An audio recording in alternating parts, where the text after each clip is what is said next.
Hello everyone! Nandito tayo sa Kawa, Pilipinas at ngayon magbo-volunteer kami. Tara, samahan niyo kami.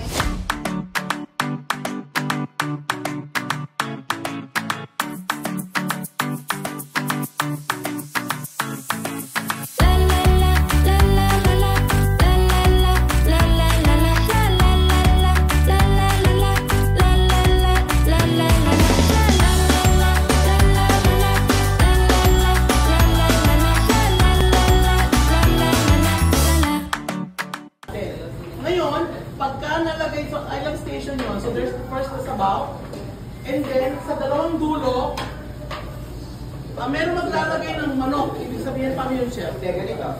So, di ba yan, nakahilera yan, no? So, mag-start tayo dito. Excuse me.